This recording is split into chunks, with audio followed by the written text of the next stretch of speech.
What's going on down there? And What I'm not time talking is? about like below the belt. I'm talking about like on the screen. I don't know, dude. Like I have no freaking clue what's going on. That was last week's news. Official Chief Latero, welcome in. Welcome Peace, in. y'all. Carl, you're here. I'm about as here as CJ Gardner-Johnson is. Actually, He's yeah, here. I'm yeah. here. Am I a distraction to the show this week? Is that what you're trying to say? Yeah, let's do a chat poll. Is Adam Mason a distraction to the locker room of Bear Down Sports? Oh my gosh, brother! I was rushing around like crazy. I'm late. I'm sorry. This is it's not like me. I'm 7-8 minutes late today. Got in here. Carl was ready to go, and Adam's here. Twiddling his thumbs, doing his thing. But we're here. Appreciate you guys tuning in. Welcome in, everyone. Those who are waiting around for me, I owe you. I owe you something. I don't know. We'll figure. I owe you a win this week against the Bengals. Carl, thanks for tuning in. I was told that we have to keep it limited to, for some reason, he doesn't want to talk about Caleb Williams this week, so I got to keep it short on Caleb Williams, and he wants to talk for 59 minutes about CJ Gardner-Johnson being an official distraction, and punches will be thrown, and the team is going down the toilet. Carl's apparently not there anymore, so that's what I was told. I heard everything. For starters, when my dog sees a squirrel, it's kind of like when CJ Gardner-Johnson sees Tariq Cohen, right? That's it. Just all hell broke loose there. So I had to literally, essentially stop a fight, in my opinion. But anyway, what I wanted to do with you today, Adam, that's what she said. Wait. Whoa. Well, it's not good on that path. Can we be honest about his press conference, though? Like, who? CJ Gardner-Johnson with the Bears. I didn't see like the official like full length thing. I saw some blurbs from CHGO.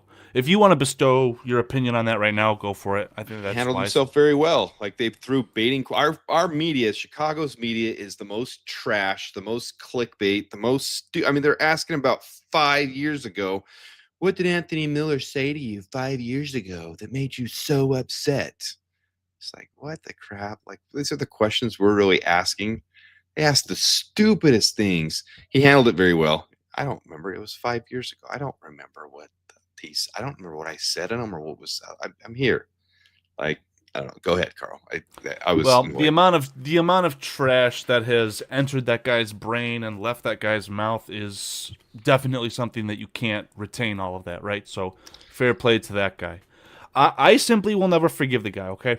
So, and Tyreek Stevens. No, not Tyreek Stevens. Jaquan Brisker. If you saw his interview too, he talked about talking trash too. I'm taking this show off the rails. You like to do it other weeks. I'm doing it this week. I have a silver lining. He talks trash, and Justin Jefferson in his rookie season talked so much trash that he caused Justin Jefferson, a grown man, to be in tears. Yeah, okay. That's what Quaney B said. Anyways, go ahead. So it's not the trash talk, right? Because anyone who's ever watched an episode of Bears Country Podcast with PJ, you'll know that PJ will be one of the first guys to say, oh, the stuff with Jaquan Brisker when he does like this, he hates that, right? I love it. I think that the healthy antics are a vital component of a team that needs, an edge. And I think a Dennis Allen defense needs an edge. There's no doubt that they drafted him in New Orleans, and he played for Dennis Allen because they coveted that, behavior, in my opinion, a little bit. Now, he has since bounced around the NFL. His time on the Saints, let me just quickly remind you, okay? The Javon Wims incident, right?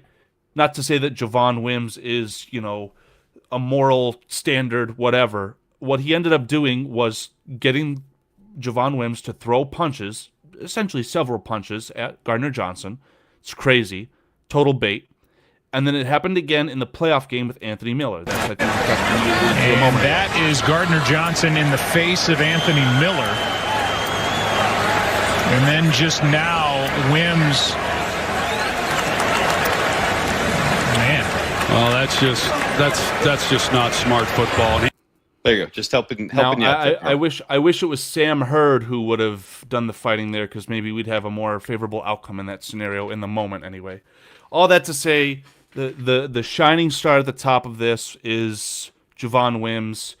Sorry, not Javon Wims. Gardner-Johnson getting trucked by Tariq Cohen in a losing effort. And I think it was that same game, maybe the year later. I can't remember. It was I at don't have Soldier that one Field. keyed up. Sorry, I don't have that highlight keyed up. I've We're got a just gonna picture trust if on you it. want it, but essentially it's the thing where he does the too small, right? I love Tariq Cohen. So when I saw that from Gardner-Johnson, I blacklisted the guy. The guy sucks. He can go eat a bag.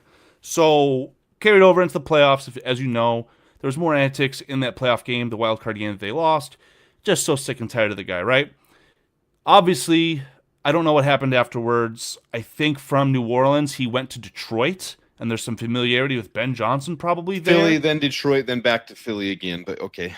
Yeah, and then he ended up getting the Super Bowl ring, so he's the winner of this little charade he's playing. Good for him. Got a Okay. Super Bowl, man. Now he gets traded to a team that is trying to win football games in a serious manner in Houston. All right, that should be a no-doubter. Stick on that team, help them get over the edge, right? Well, no. You clown on Baker Mayfield, and you end up losing a game because of it. And the good coaching staff in Houston there said, okay, piss off. Cut him, and that was it.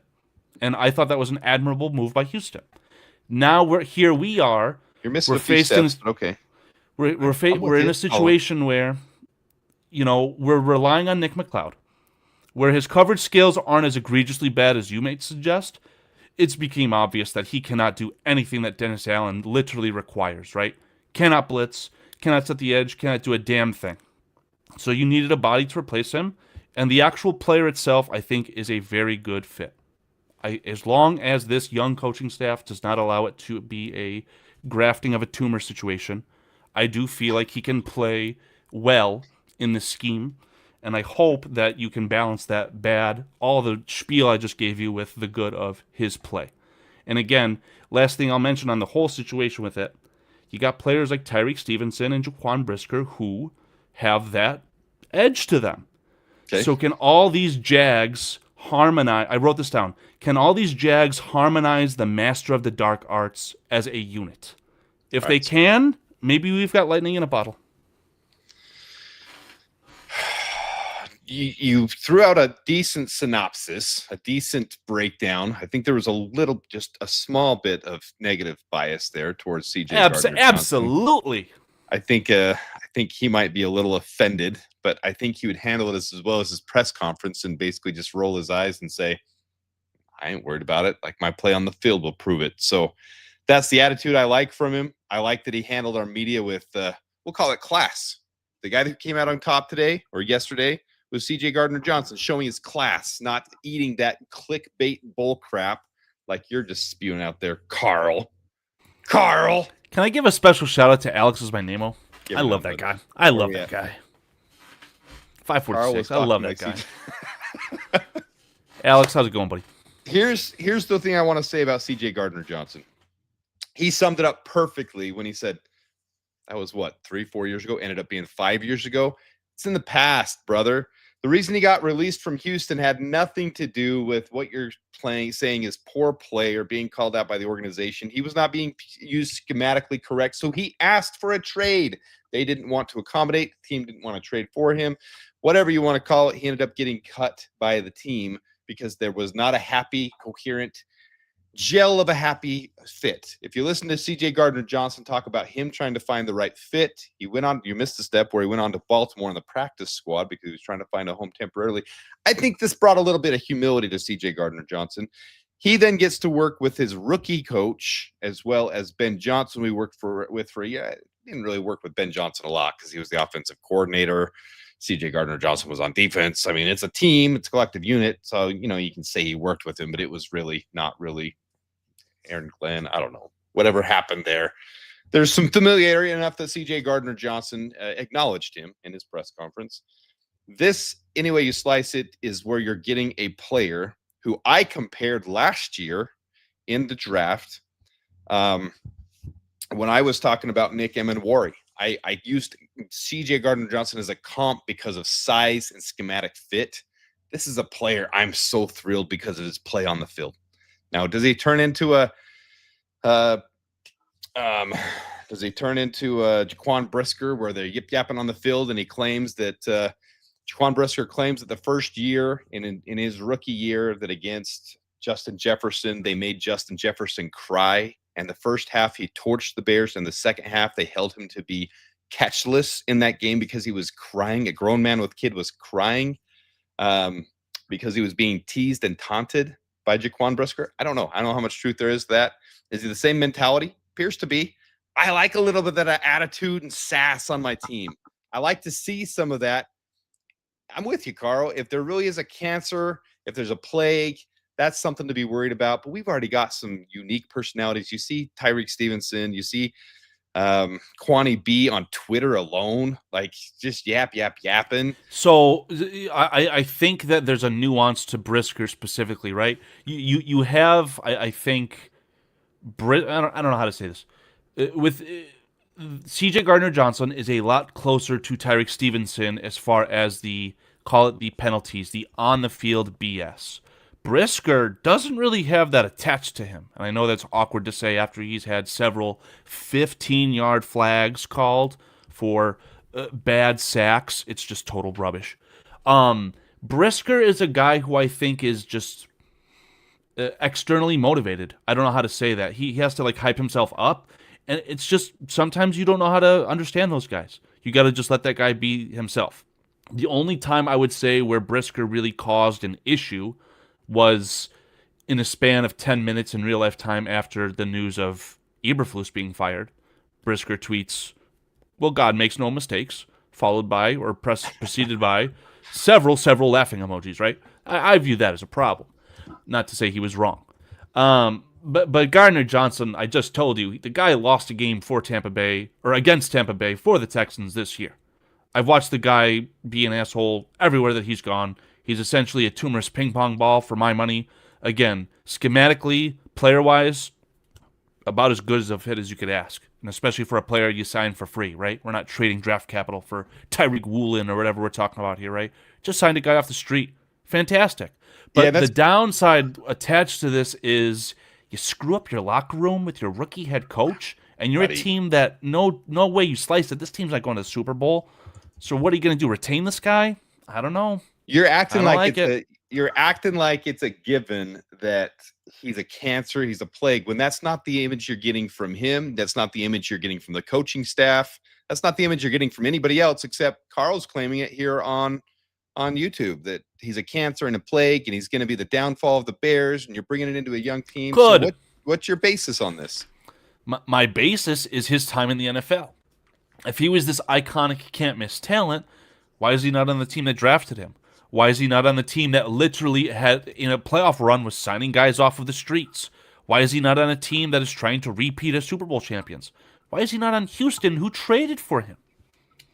He wasn't a schematic fit for those other ones. He was better in the slot. They tried to force him. I will accept the safety, schematic fit for Houston and Houston alone. That's it. I don't know how you're. Maybe it's my reception there. Hopefully I'm good, but you cut out there for a second. But you'll accept it for Houston. Nobody else. I hope this isn't my issue. Might be my. Now break. I see you. Okay, you're better. Yeah, like I said, Houston alone. As far as Philadelphia, I think Jim Body nailed it here. I'm trying to be. Oh, here's another one. There's two different things absolutely, I'm biased towards this, right? Now, in the general sense, in a vacuum, I've already told you, I like the Jaquan Brisker on-the-field antics that don't result in flags. Tyreek Stevenson trending towards the I don't like his play, but you can the best way I can explain this, and no one will know a damn thing I'm talking about here. In the sport of soccer, you really hear mastering the dark arts. And there's a guy who, the name is escaping me, I can see his face, but he actually plays for the Chicago Fire. That was a player that was brought in, and you started to see a little bit of a shift in the team starting to win. They're actually going to the playoffs for the first time in God knows how long. So is that going to translate with Gardner-Johnson here? We'll see. Yeah, Alex, you might not be wrong there. I'll let Adam release that news at his discretion, but I don't know, man. Let me ask you, Carl, would you rather have C.J. Gardner-Johnson or Nick McLeod in the nickel? Rather have Josh Blackwell, but we all know what's going on with Josh Blackwell. The guy's getting steadied by the head coach, getting a game ball later on for his, not his antics, his play on special teams. If he's excelling in a role, you got to keep him. He's kind of like your last-ditch effort. It's kind of weird that you wouldn't play him when you had good play last year, but at this point, I just don't know, man. good, not phenomenal. I still would rather see him than Nick McLeod, but CJ Gardner-Johnson or Nick McLeod. You got to answer the question. Gardner-Johnson on the field, absolutely no shadow of a doubt. Okay. I mean, like I just said, Nick McLeod is not able to do anything whatsoever that Kyler Gordon was designed for this defense. We could use a couple attitude guys in the locker room. Well, Brian Gilmore, you're not wrong, but you kind of have it. You've got Tyreek Stevenson. You've got Yeah, that was a Jaquan relief Brisker. today to see Tyreek Stevenson. Let's go ahead and go there. Let me pull it up. I didn't have everything ready here, but the injury report for today, you see that already? That was refreshing. I did see it. Go ahead, run through this for me, please. So Luther Burden, I don't think is going to play in the game. This is just my feelings off of what we saw today. Concussion protocol. Dom Robb, that high ankle sprain, those things take a while. DeAndre Swift, his groin issue, soft tissue. I don't know, man. We might see the Kyle Monangai game. Joe Tooney, not worried about. I think he's going to be back. They even listed their rest. Cole Kmet back today, limited. DJ Moore, Romo Dunze, Olamide Zaccheaus. So the big news, 3 wide receivers who were out today. But then Tyreek Stevenson, full participant. So that makes me very relieved to see Tyreek Stevenson. That's a huge part of our defense. Last week, being picked on, we added those things for a reason. Adding CJ Gardner-Johnson, Tyreek Stevenson. The one thing nobody's talking about, I got to go over here and add it to the stage. I'm going to have to look it up on PFF real quick. Give me a second to pull that up. But Jalen Jones, this week, I think I'm literally the only person who's talked about Jalen Jones this week. He was the 14th highest rated corner in the league last week, and nobody's freaking talking about it. It's insane to me. All right. Add share screen. When it's in a losing effort, it's kind of hard to bring that to the light, but I hear it. I hear it. But we talked him up on here, and here he is, man. This last week, 74.1 defensive grade. I know, Carl, you don't have to tell me every time. PFF is great. They're not the end-all, be-all, but it gives you a baseline to look at things and try to analyze it. And Jalen Jones was actually phenomenal. There were 2 receptions against him for a total of 9 yards. He was hip to hip. And when I'm watching Nahshon Wright out there, and the closest person to a man coverage, Nahshon Wright is covering someone, and Jaquan Brisker is tackling people before Nahshon Wright. That means the man coverage was not very close. That means your safety is getting there before your man coverage was. Jalen Jones, though, he had guys covered so well, they couldn't do anything against him. His only 2 receptions were a total of 9 yards on 2 receptions. Phenomenal play by him. His tackling was great. He stopped guys in their tracks when they were in the open field. I was very happy with Jalen Jones. The only thing I'm trying to highlight here is just his overall grades. 14th best grade last week of all cornerbacks in the league, and nobody's talking about it when he stepped in and filled up admirably. I'll just say he was a bright spot on a team that was depleted last week, and I hope he gets a chance to start this week across from Tyreek Stevenson. I don't think they're going to do that. For some reason, they want to stick with, the same old bull crap they keep doing like this. They'll have Nahshon right there, Jalen Jones backing him up again. I don't know. Yeah, I really can't explain it whatsoever, man. I'm not going to pretend like I understand these concepts on defense perfectly, but in a vacuum, I would say that Jalen Jones and Josh Blackwell have extreme rapport with each other. Go watch the animated, I think it was the mic'd up for Tremaine Edmonds against the Oakland Raiders, where Josh Blackwell blocked that kick, ran down to the end zone. I don't even know if Jalen Jones was on that coverage unit, but Jalen Jones was one of the first people to congratulate Josh Blackwell. Those guys like each other. They've played with each other together. They should know how to play with each other together. That's what she said. So in a scheme, if you got Jalen Jones outside and Josh Blackwell inside, they should be able to figure that out with themselves. So I just don't understand why we're reinventing the wheel. I've infamously dubbed anything positive that Nahshon Wright produced in training camp as propaganda. Yet, by happenstance, due to injuries and whatnot, he has found his way into starting, every single game this year for us? Maybe aside from the one game that Jalen Johnson was healthy for in Detroit. So Even started over Jalen Johnson there, though. Yeah, I know. At this point, I'm just saying, I'm sick and tired of this experiment. Yeah, so, Mikey, I got to answer this one right here. They are very high on Austin Booker this week. They've already mentioned it and addressed it, that he looks really good in practice the last 2 weeks, and they plan on he's going to be in the game. They haven't said they'll start him, but he will play this week, and they have a big role cut out for him, apparently.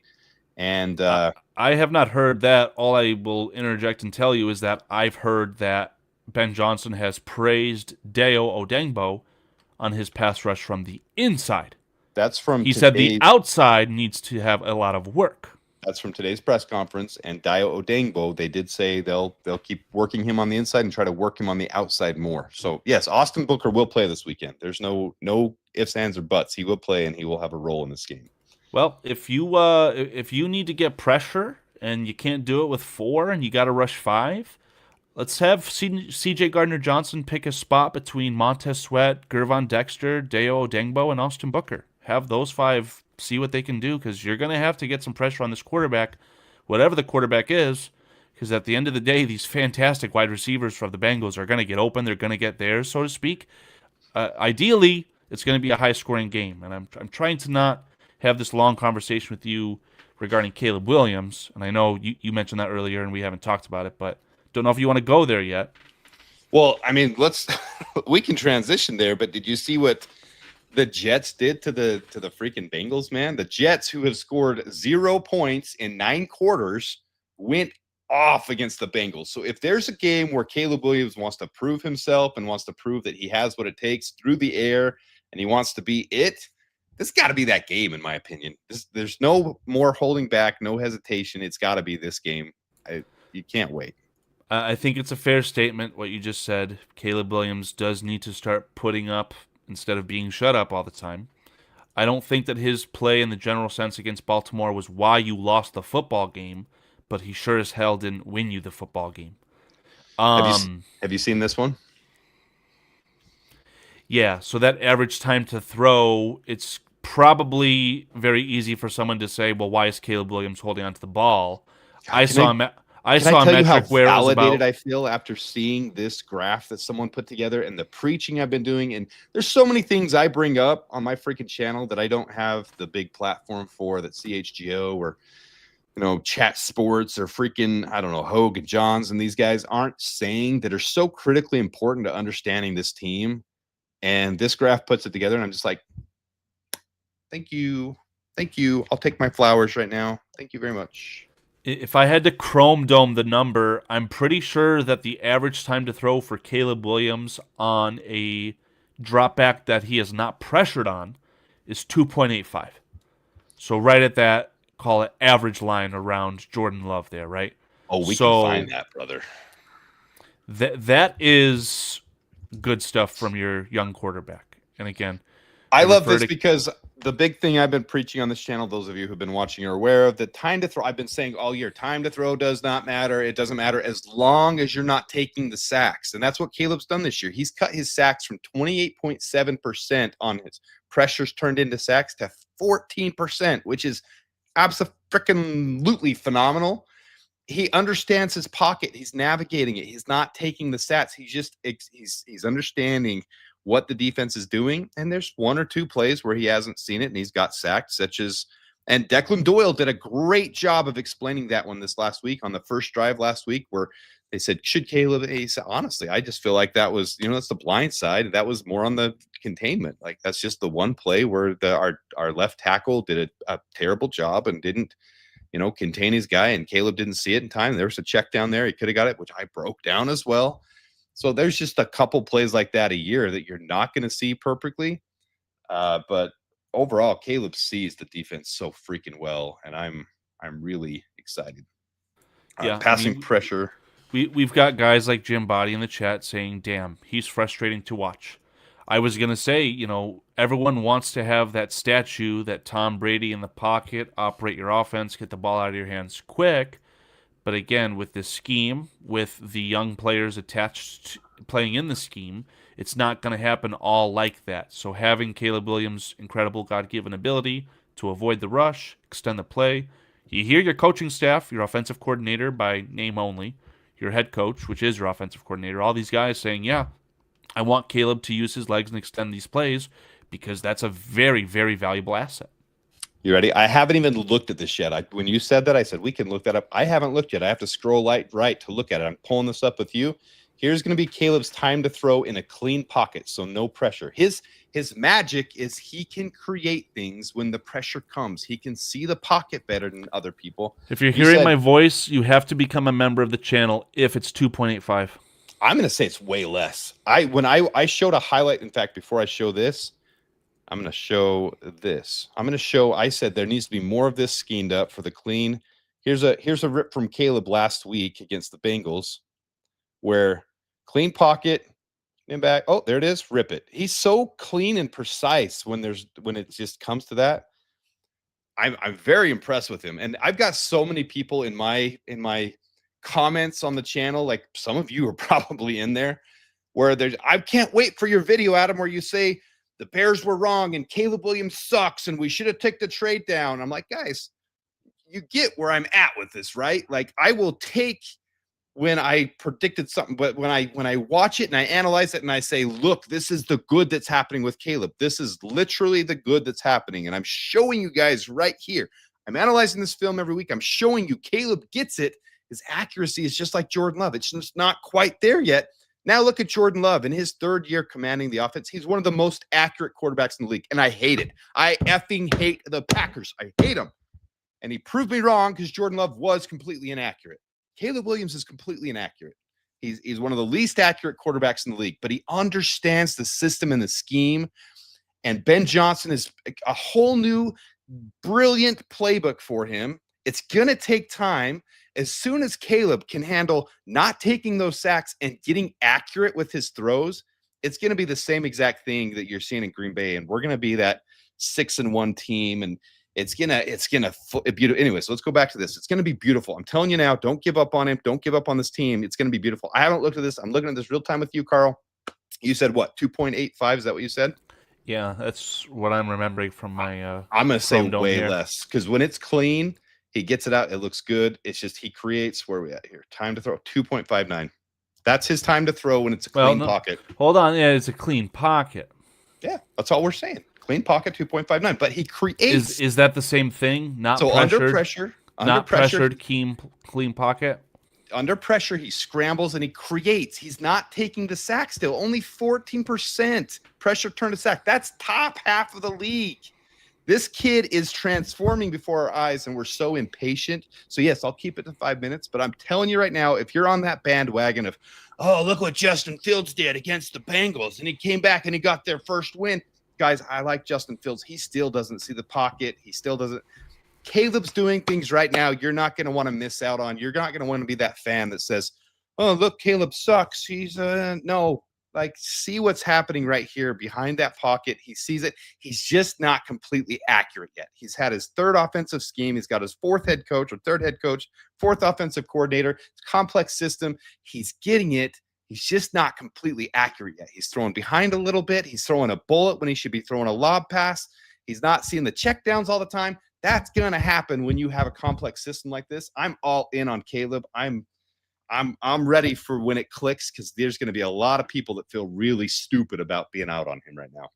Yeah, I mean, it's guys like Jim Body who are just self-tattling and just absolutely ousting themselves in this chat right now. Why didn't the Bears draft a grown man? Perhaps someone who doesn't require a decade of development and coddling. Someone who is ready now. It's like, what are you, some sort of trust fund child, immediate success, right? I need the wins. I need the Super Bowls. Like, what are we talking about, But I'm telling you, you are a complete joke, Jim Body. It's there. Why? If I can share anything from this channel that the national media, that your local talent guys aren't saying, I'm telling you, it's there. And I'm watching it on the All-22 with Caleb. I'm witnessing it. He's just not accurate yet. And if you're saying, well, accuracy isn't something you can fix, look at freaking Jordan Love. Jordan Love, 2 years ago in the preseason, we were making fun of him because he was throwing in practice at the net on the ground, and he took like 5 straight throws, and he couldn't hit the net. Like this is something that comes in a complex system, and he will get there. I'm on my rampage. I'm on my venting. I'm good. No, I will not make that video because it's not true. So I won't make that video. I'm not going to make something I don't believe in. Carl, you've actually said, if you made this video, you'd get 1 million clicks. And I know you're joking. I'm not trying to oust you right here. But what do I say to you, Carl? I'm not going to make something I don't believe in. I literally am not doing this for – I really like analyzing the Bears and giving a different perspective than other channels are giving. I really believe in Caleb Williams. I'm telling you right now, I believe in him. I really think he's coming, and it's gonna hit like crack, brother. It's gonna hit. Fans are gonna be so happy. Yeah, I mean, I've jokingly said when I'm rage baiting that this is Caleb Williams' rookie season. It clearly is not, but for all intents and purposes, Caleb Williams is only 7 games into, let's call it, the rest of his NFL career. I mean, he only has 7 games, or we're 4-3, right? 7 games of actual experience in his NFL offense, because Ben Johnson's going to be here next year. What a surprise, right? I think that Ben Johnson will be here for the next 2 years. I think that Caleb Williams will be your starting quarterback as well. I think Caleb Williams is going to start the rest of this year. What a surprise there. I think he'll start all of next year as well. Then, if we're still having these issues, he's not winning us football games on his own, whatever the case is, then I'll accept the criticism at that time. But even in 2025, right, if Caleb Williams has a stinker against the Bengals, I'll probably be pretty upset. Oh, I will. And the version of the Bengals that you're going to get this Sunday is going to be a lot better than the version that lost to the Jets. Let's just be honest about that as well, right? They make not to say that that's game. much. Not to say that that's much. But I'm not going to come up here and say, yep, if Caleb Williams, despite everything else, doesn't win this football game for us, I am out on Caleb Williams. I am simply not saying that, and I think it'd be asinine to say anything even halfway close to that. All right, so I had to put Jim Body in timeout. I don't block anybody from the channel. I timed him out. He was getting a little excessive there. I will say this. I will give my analysis. I am not always right, but I'm going to tell you on here, there's a freaking lot of things that I'm going to pat myself on the back and give myself some flowers. I've been pretty spot on some things. I defended Justin Fields like crazy because he was our quarterback at the time, and I was concerned about giving up on quarterbacks too early again. Now, those who have followed this channel have watched me go through it with Caleb. I wasn't sold day one. I have to be proven as well. And that's why I do the deep dives I do. That's why when I find things like this, I watch. I'm not just going to stick to a narrative. I'm not going to stick. If I wasn't completely all in on Caleb, I'm going to follow along and watch what's happening. I'm a freaking Bears fan, guys. Like if Caleb wasn't doing it, if I would jump on the bandwagon of people saying he's not it, let's screw this, like pull the ripcord, let's freaking trade him and get some draft picks, and let's go with Tyson Bagent, and let's draft another quarterback in a year or two from now. I would do that if that's what I felt. I truly analyze this team. I'm not stuck on one narrative. I follow and I go with what's happening. If I'm wrong sometimes, I'm wrong sometimes. If I'm right sometimes, I'm right sometimes. I'm going to tell you right now, my stock on Caleb Williams. If Caleb Williams stock was at $100 and I had $1,000 in my bank account, I'd buy 10 shares right now. I would buy those 10 shares and I would happily hold that. And I would not even be worried about spending every dime in my bank account about going all in on Caleb. That's what I'm going to say.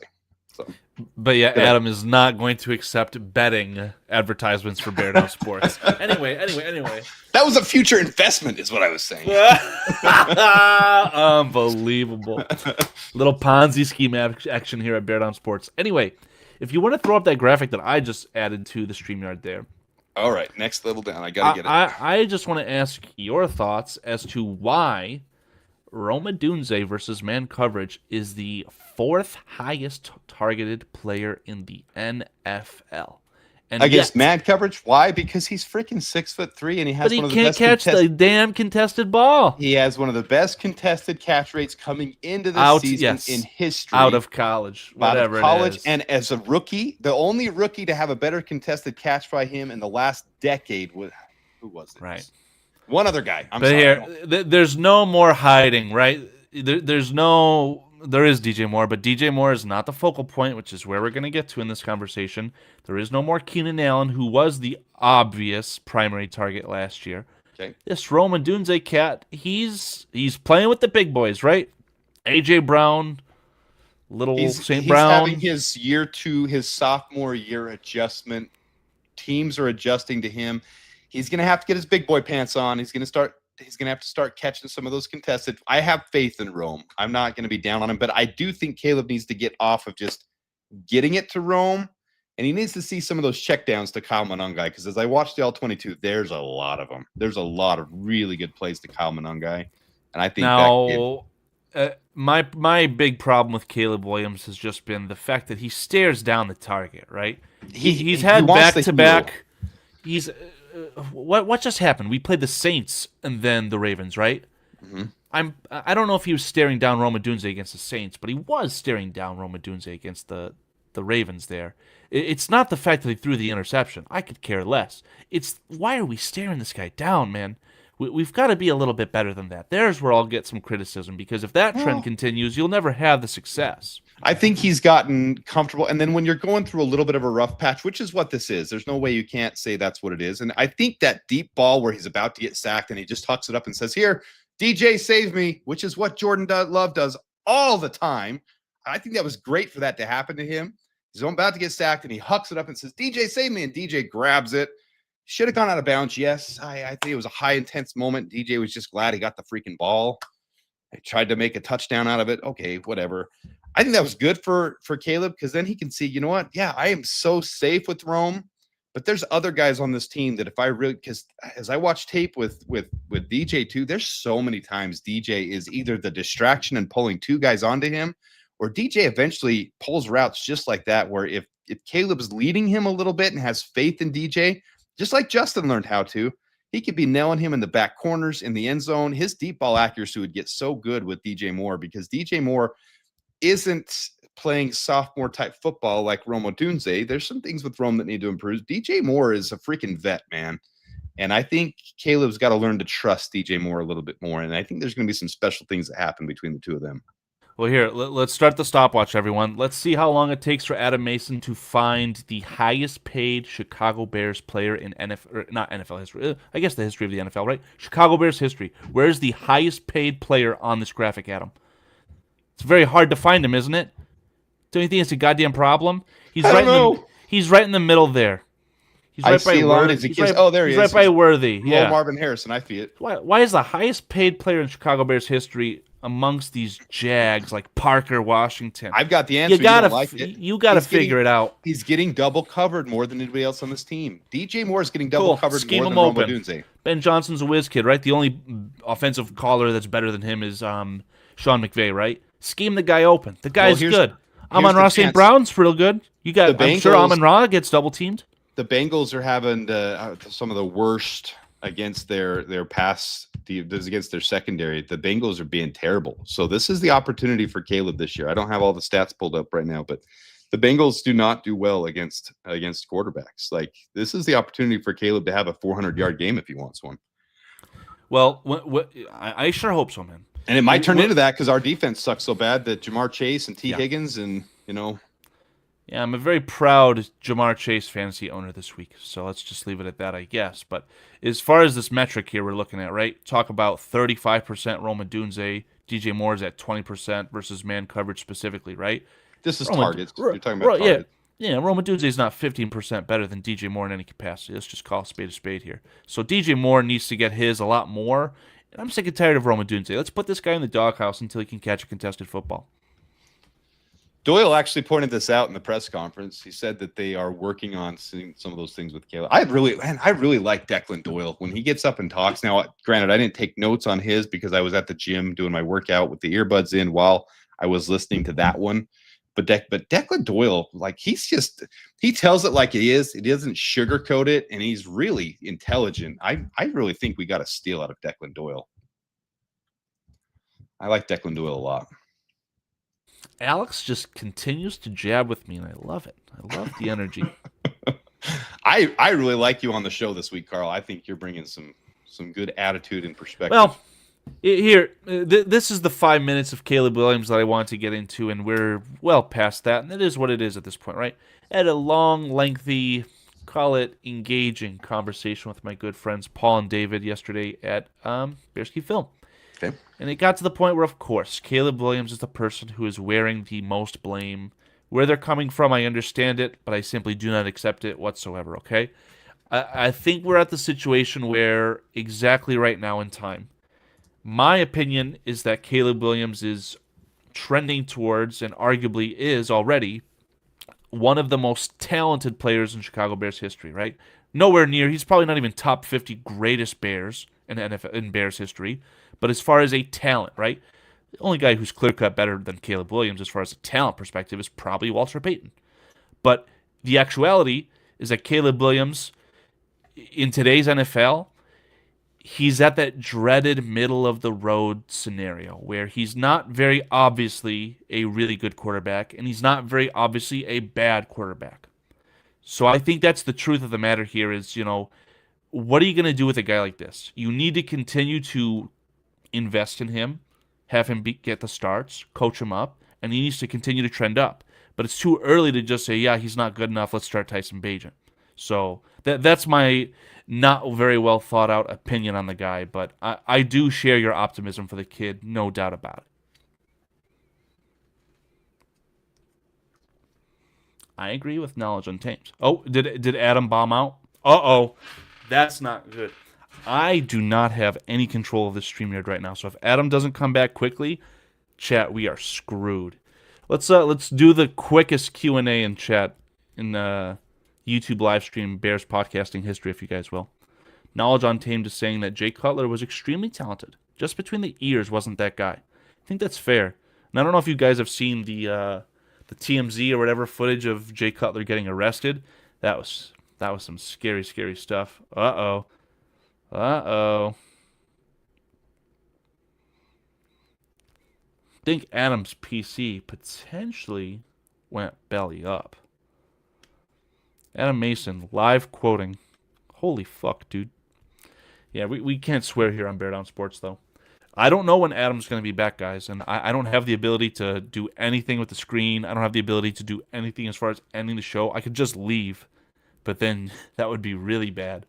Like I said, if you guys want to do a Q&A, tee me up.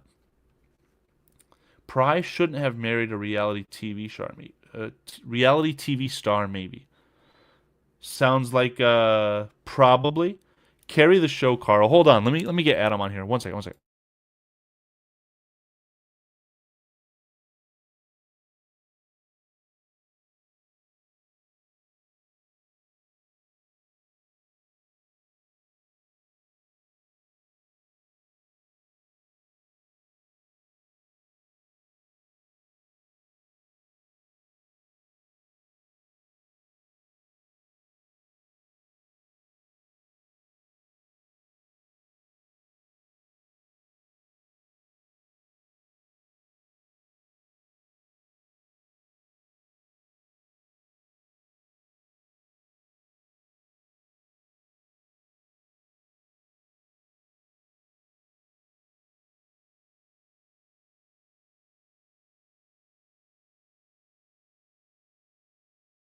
Yeah, I'm Tyson Bagent, everyone. My audio is out. Yeah, I was muted. Alex. You can hear me now.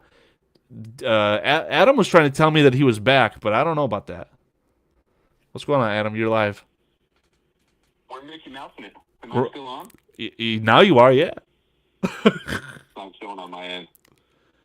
Try again. Let's see if this comes back up. Carl, keep it going. Keep it going. Yeah, you're live. You're live in the sense that this phone call is being broadcasted through my microphone, and we've just got a full camera screen on me.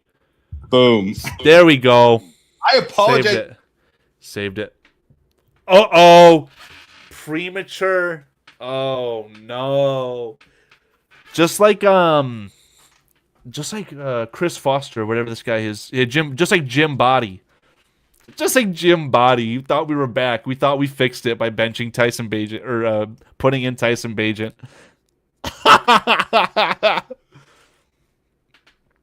Okay, one in the chat if Carl is the Tyson Bagent of Bear Down Sports. One in the chat. I stayed and watched in timeout. Well, honestly, Jim Body, at that point, I think you fully have repented. So we'll go with that. Just say Carl out. Yeah? Yeah, I could definitely just leave and see where we go from there. Oh, no. Invest in Caleb. You'll wind up broke, this guy says. Man, I want to tear into you guys. You guys are. Uh-oh. I can't even. Guys, I don't even know what to do at this point. I'm hardlined in. It says there's an internet outage in my area. Carl's carrying on. He's making things happen. I'm trying to survive at this point. Pot committed. Around scrambling. Uh-oh.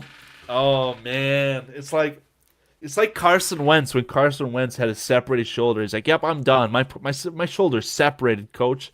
Kevin O'Connell, get your ass back in the game. Carl is running the show. We'll see about that, Longhorn Jeff. I got through all my talking points as well. I don't know if there's a talking point that I wrote down that we can kind of just piggyback off of. Oh, I got a fun. Oh, you're back? You're back? I have no freaking clue what's going to happen next. I have no clue what's going to happen next. This feels like Mickey Mouse, dude. Yeah. What'd I miss, Carl? Where'd you head this thing? I was just, how do I say, asking the chat if you see the couple ones in chat. I asked them, I said, put a 1 in the chat if you think that Carl is the Tyson Bagent of Bear Down Sports, the backup QB. John Miller saying I'm the best backup QB. Yep, Adam's out of here yet again. This is unbelievable. All right, how about this one, chat? How about this one, chat? I wrote this down, okay? I wrote down on the 26th, it was in fact during the game. I said, Devin Duvernay's first positive return in his entire NFL career was rewarded with a destructive 3-and-out. The offense is not playing complementary football in any capacity. Pretty sure that's when Devin Duvernay took that ball to like the 40, right? We just punted. Now Adam's back. I see Adam. I don't know what's going to happen next. You're just going to have to carry this thing, Carl. It's all on you this week, which is the way it should be anyways. Wow. Well, I don't know. I was trying to tell Chad, too, like, you got Carson Wentz, separated shoulder. I don't care. Get back in the game. That's the vibe right now, Adam. Get your ass back in the game. This might be my favorite comment of everybody, Jim Body. I told Jim Body, I said, you've repented. He's got Adam freezing. This is incredible. Let me guess. No, he's in Las Vegas. If he was in Chicago, it would be Comcast. Comcast runs a monopoly in this area, but I don't know what's going on in Las Vegas where you got Cox Internet. I have no idea. Be careful tomorrow. Keep an eye out on your babies. It's going to be weird out. Bro, I don't even know if I should have read that out loud. I don't know what we're talking about right there, but maybe I do know. I got something for work that we're going to go out to lunch, so. No, God! No, God, please, no! No! No! No! That's how I feel right now. There's nothing I can do here, dude. It's not. Oh my God! He gets like 30 seconds. Oh boy, we're gonna have to outro this thing. I'm through my talking points, chat. Like I said, if you have some sort of Q&A, I'd get it in quick. I will happily answer any questions that you have, any opinions that you may or may not respect from myself. Now Adam's back again. How long? How long will I be back this time? 30 seconds. We may have to outro this thing, man. We may have to outro this thing right now. Holy crap! We had so many good talking points this week too. It was going. It was flowing. There's no doubt about it. But I really liked you on the show this week. I was really enjoying this, Carl. Thanks for carrying things a little bit here.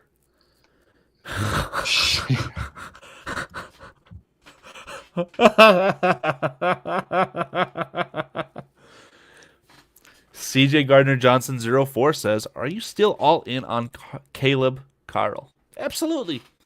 I'll be all in until I'm all out. I think that's how you have to be with the quarterback, because if you're fluttering in and out, I don't think you're in a good spot whatsoever. Again, Bearski Film Chalk yesterday made the comparison to Mr. Bryce Young, right? Oh, let's bench Bryce Young to bring in a veteran so that Bryce Young could get his act together. First off, you would never want to repeat what the Carolina Panthers do. A silly joke of an organization like that, right? So if you're going to bench Caleb Williams, you're benching him because you're just out on him, in my opinion. There's no situation, in my opinion, unless it's egregious, right? Set multiple, triple turnover, quadruple turnover margin. Other than that, you're not benching Caleb Williams, and you're going to let the guy, you're going to ride it out. And I think there really still is a feeling out process between a head coach that is coming from the offensive coordinator of a team that was a well-oiled machine on offense and had a statue. You go from the least mobile quarterback in the NFL to the most mobile. You're gonna have to learn how to do this. Adam's taking the headset off. He's comms are down. Comms are down. And then as soon as he has the window to talk, oh my god. Knowledge Untamed says, Adam is definitely pulling a Caleb Williams on us. LOL. He's great. He's gone. Carl Bajan is ready. Unbelievable. I was so pumped to see CJ Gardner-Johnson join the Bears. Myself and Tyree Cohen, no, we are not so pumped to see CJ Gardner-Johnson join the Bears, but what are you going to do? It's a new team. All right, Carl. I'm going to give this about 30 seconds, and I'm going to either end this thing or it's going to last. But hey, if T-Mobile or AT&T or... Yep, there you go. T-Mobile, AT&T... Maybe this is just piggybacking off of the major Microsoft outage that I dealt with in my career yesterday, and the Amazon Web Services outage that I was aware of the previous week. This is insane. So, Adam, final thoughts. Is this a black sheep event? Are we witnessing a black sheep event? How you guys are sticking with this is impressive to me. How you guys are sticking with this, at 50 of you still in the chat, I'm impressed. Like, you guys are the diehard Bear fans. Clearly, you're the diehards. How you stick with this is impressive. This is a Mickey Mouse clown show right now. All that to say, all this hard work. Ghost Energy, what are we doing, buddy? Ghost Energy, stop playing with your boy. You should just apply for a job with what is it called? Pardon my take. Barstool. Pardon my take. Always has the Ghost Energy flowing. What's going on, Caleb? All right, should we end this thing?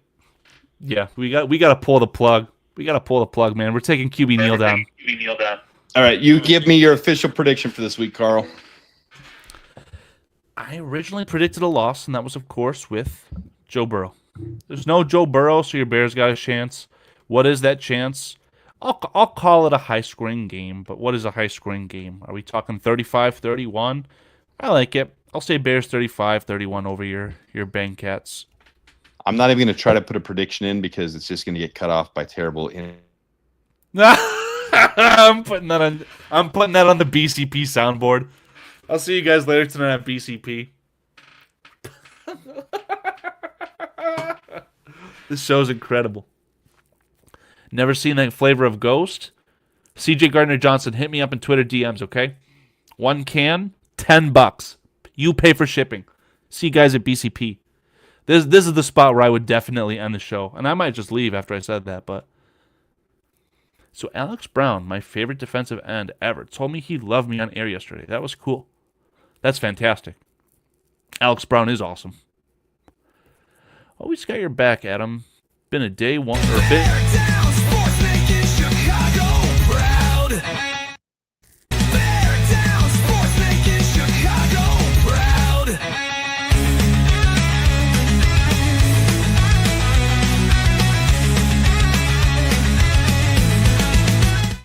That outro was like a Ben Roethlisberger pump fake, just like, huh? Holy It was crap. I've never been more pissed off at a stream in my Still life. live, by the way. Still live, by the way. You. Either Still live, by the way. Or Verizon is going to pay for this. There's going to be someone that has fury of every one of you deserve a refund today for your time. This is I'm. You ever seen me mad before, Carl? What do we say, chat? Do I bust out the Israel? Do I bust out the Israel? This guy hasn't pulled the plug on the stream. It's still live. We're still live, by the way. Stream sponsored by APAC. We are still live on YouTube. This channel